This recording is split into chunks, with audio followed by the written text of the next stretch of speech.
अरे पुड़िया कमे कमे खाना हो महंगी के जमाना, पुड़िया कमे कमे खाना हो महंगी के जमाना, लग जाई तो नहीं तो पैखाना हो पुड़िया कमे खाना।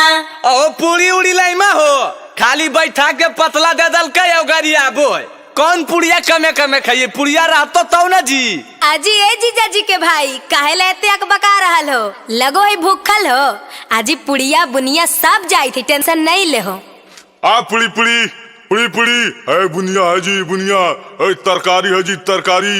आ हमरा दहीन हो नहीं जना रहा 2 आदमी बैठल है 2 पुड़ी देर ले 10-20 पुड़ी एक के बार दे दे बाद में इमा किने इमा के जानो हो। हाँ भाई बाले तो सही बोल रहा।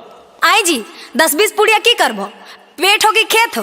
आई जी ये 10-20 पुड़ी बड़ी ज्यादा है की इतना तो हमारे खोंधड़ियों में रह जाए। करना बर्बाद नहीं महंगा है जी खाना, ए जी की जी करना बर्बाद नहीं महंगा है बड़ी खाना। अब बोतल पे पूड़ी छूटेगा लगेगा 5000 जुर्माना, बोतल पे पूड़ी छूटेगा लगेगा 5000 जुर्माना।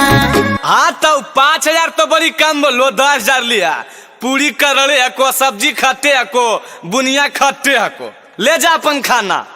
नहीं भाई बाले हम तो खाइबो हमरा बड़ी कस के भूख लगल। खाइन बे तू तो खाई ले बे करवाई रसगुल्ला नहीं चली तो की ऐसन खाना खाई तो नहीं घर के हमर बकरिया।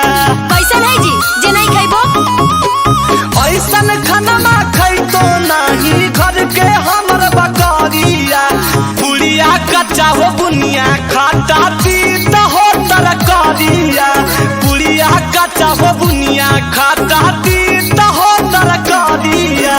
अच्छा तरकारिया तीत है जी। अगर तोरा नहीं भरोसा को आके तनी सा चाख ला। ए जी ढेर नहीं बोलो, खाइबा तो खा नहीं तो उठ के जा। अजी कौची खाइयो जी कौन और आइटम हको की कौन आइटम खोज हो जी? पुलाव पनीर के जुगाड़ होते की। ओह मुँह कितना सुथर हको। ला सुना टेबल पे जूठा गिराए हैं टेबल साफ करके जाना जी। अच्छा नौकर बुझो कीजिए ए जी अरे टेबल पे जूठा गिराए हैं टेबल साफ करके जाना जी। खाना मखल हो बरतिया पता ला फेंक तो हर नाना जी। खाना मखल हो बरतिया पता ला फेंक तो हर नाना जी। ए जी का जी नाना पे मत जइहा नहीं तो की कर लेबो, सुना सुनाओ। दुल्हा के हम भाई ही बुझा हो नाही जो कर जी। आजी ओइसने तो लगो हो। हाँ तब तोरा ज्यादा दिखो है। दुल्हा के हम भाई ही बुझा हो नाही जो कर जी। पतला नाही फेंकबो ही ओका बाबू के तो हर नाउ कर जी। अजी पतला नाही फेंकबो ही ओका बाबू के तो हर नाउ कर जी। अच्छा पतला नहीं फेंकबो, पतला नहीं फेंकबो तो पूरा खाना खाए पड़तो। अजी अच्छा खान मारते तब न खेबे जी ई तितका तरकारिया खटका बुनी में खाइए। अच्छा सब लगी अच्छा हले या तोरा लगी खराब हको?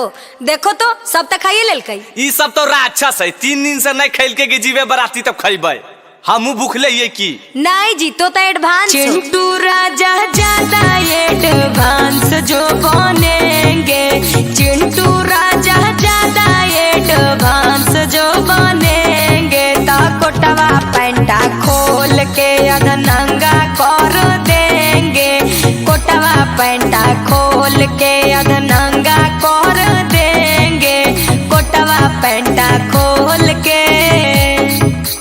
आशिक से जाती ले वो साली पंगा है, अमित आशिक से जाती ले वो साली पंगा है। अरे कांड कर दे तो बरतिया हो जाई तो दंगा है, कांड कर दे तो बरतिया हो जाई तो दंगा है, कांड कर दे तो बरतिया। हे अगर लाज लगो को तो हम हट जाइए ठूस ला। ये करे तो हम वेट कर रहा खाए न बे देखो कि जब मिलो से ठूस